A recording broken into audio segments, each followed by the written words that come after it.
இந்த 4 கிரக சேர்க்கையை பத்தி ஏன் எல்லாரும் இப்படி பயப்படுறாங்க? முதல்ல பாத்தீங்கன்னா, இந்த ஜலராசியில, நீர் ராசியில நெருப்பு கிரகமான சூரியன் அமர்வது அப்படிங்கிறது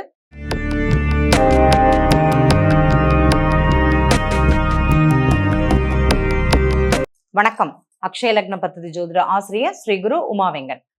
இப்போ எல்லாருமே இன்னைக்கு யூடியூபை திறந்தாலே பேசக்கூடிய ஒரு நிகழ்வு 4 கிரக சேர்க்கை இந்த உலகத்தை என்ன பண்ண போகுது, ராசிக்காரர்களுக்கு எது லாபம் எது நஷ்டம், எந்த ராசிக்காரங்க பத்திரமா இருக்கணும், எந்த ராசிக்காரர்களுக்கு என்ன செய்யும் அப்படிங்கிறது தான் இன்னைக்கு கேள்வி. இந்த 4 கிரக சேர்க்கையை பத்தி ஏன் எல்லாரும் இப்படி பயப்படுறாங்க? முதல்ல பாத்தீங்கன்னா, இந்த ஜலராசியில, நீர் ராசியில நெருப்பு கிரகமான சூரியன் அமர்வது அப்படிங்கிறது கொஞ்சம் பிரச்சனைக்குரிய காலம். அதுவும் பாத்தீங்கன்னா, சனி பகவானுடைய சேர்த்து சூரியன் அமர்வது அப்படிங்கிறது மிகப்பெரிய பிரளயத்தை ஏற்படுத்தும்னு சொல்லலாம். ஒரு மாற்றம் இந்த காலகட்டங்கள்ல உலகிற்கு ஒரு மாற்றம் ஏற்படுமானா மிகப்பெரிய மாற்றம்ங்கிறது ஏற்படும்.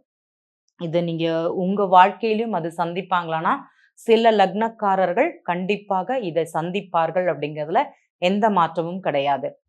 நாங்க இதை தவிர்க்கணும் அப்படின்னா என்ன பண்ணலாம் ஒரு கேள்வி இருக்கும். இப்போ இந்த பொதுவாக பார்த்தீங்கன்னா, மேஷ லக்னக்காரங்க இதை கண்டிப்பாக தவிர்க்கணும்னு சொல்லுவேன். எதை தவிர்க்கணும்? இந்த காலகட்டத்துல வருமானத்தை பத்தியோ தொழிலை பத்தியோ இல்லைன்னா மிகப்பெரிய எந்த முடிவாக இருந்தாலும் சரி, அடுத்து வரக்கூடிய 2 மாதங்கள் எடுக்காமல் இருப்பது அப்படிங்கிறது சிறப்பு. அதே மாதிரி பார்த்தீங்கன்னா, மிதுன லக்னம் யாருக்கெல்லாம் போகுதோ, இல்லைன்னா நான் மிதுன ராசியாக இருக்கேன், எனக்கு குரு தசை ராகு தசை மிதுன ராசியிலிருந்து நடத்துறதுன்னு யார் நினைக்கிறீங்களோ, கண்டிப்பாக ஒரு பிஸ்னஸ் பண்றேன், ஒரு வெளிநாட்டு முயற்சி பண்றேன், இல்லைன்னா ஒரு ஏதாட்டி ஒரு கம்யூனிகேஷன் பண்றேன், ஒரு புதியதாக ஒன்று ஆரம்பிக்கிறேன்னு யார் நினைக்கிறீங்களோ, கண்டிப்பாக உங்களுக்கு பிரச்சனை இருக்கும், ஒரு அழுத்தம் இருக்கும், அடுத்த லெவலுக்கு போக முடியாத ஒரு தன்மை அப்படிங்கிறது இந்த மிதுன லக்னம் செல்பவர்களுக்கு கண்டிப்பாக இருக்கும். ஏன்னா நீங்க ஆல்ரெடி ஒரு செயலை 1க்கு 2 தடவை செய்யணுமா வேண்டாமான்னு யோசிச்சு தான் செய்வீங்க.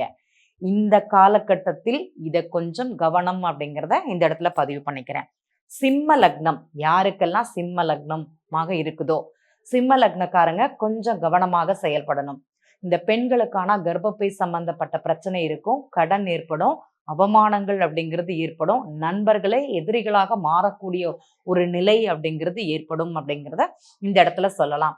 அதே மாதிரி நடு விலா எலும்புன்னு சொல்லக்கூடிய எலும்புகள்ல பிரச்சனை இருக்கும், வண்டி வாகனங்களில் கண்டிப்பாக கவனம்ங்கிறது இங்க தேவைப்படுது.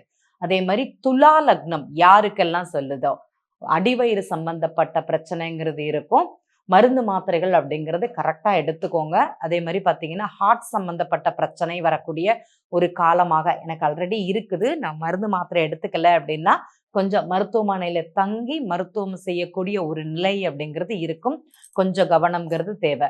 புது முயற்சி அப்படிங்கிறது அடுத்து வரக்கூடிய 3 மாதங்கள் தயவு செய்து இந்த மேஷ லக்னம், மிதுன லக்னம், சிம்ம லக்னம், துலா லக்னக்காரங்கள் எடுக்காமல் இருப்பது சிறப்பு அப்படிங்கிறத இந்த இடத்துல பதிவு பண்ணலாம்.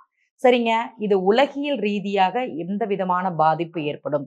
இந்த ராகுவும் செவ்வாயும் கும்ப ராசியில இருக்கும்போது ஒரு மாற்றத்தை கொடுக்குமானா கொடுக்கும்.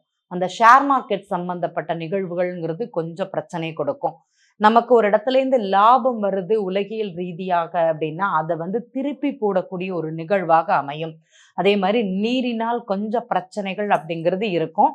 மக்கள் கொஞ்சம் அவதிப்படக்கூடிய காலங்கள். ஏன்னா அரசுங்கிறது தன் கட்டுப்பாடு இல்லாமல் கண்ட்ரோல் பண்ண முடியாத நிலைங்கிறது இருக்கும். இதுக்கு முன்னாடி பார்த்தீங்கன்னா, சபரிமலையில மக்கள் கண்ட்ரோல் பண்ணவே முடியல, அரசினால் எந்த பிரச்சனையும் பண்ண முடியல, மக்கள் அந்த அளவுக்கு அவங்க அவஸ்தைப்பட்டாங்க அப்படிங்கிறத நம்ம எல்லாரும் பார்த்துருக்கோம். அதே மாதிரி தான் இங்க பாமர மக்கள் அப்படிங்கிறது அரசு நம்மளால சரியா கையாள முடியல, என்னால அதை கீப் பண்ண முடியல அப்படிங்கிற ஒரு தன்மை அப்படிங்கிறது இங்க ஏற்படும். அதே மாதிரி சந்திரன் இந்த மீன ராசியில சஞ்சரிக்கும் போது கடல் சார்ந்த பகுதிகளில் கொஞ்சம் கவனம்ங்கிறது தேவை.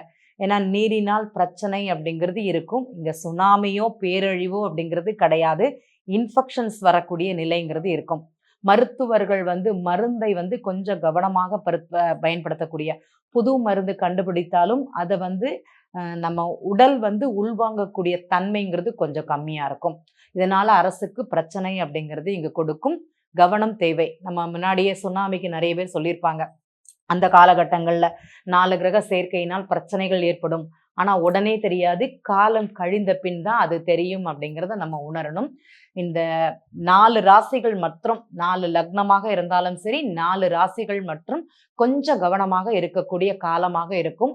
அடுத்து வரக்கூடிய ஒரு 3 மாதங்கள் எந்த ஒரு செயலையும் செய்யாமல் இருப்பது உங்களுக்கு மிக சிறந்த பலனை கொடுக்கும். அதே மாதிரி பொது வெளியில் செல்லும்போது கொஞ்சம் கவனமாக போயிட்டு வாங்க அப்படிங்கிறது மட்டும்தான் உங்களுக்கு ஒரு அட்வைஸா சொல்லணும் அப்படின்னா.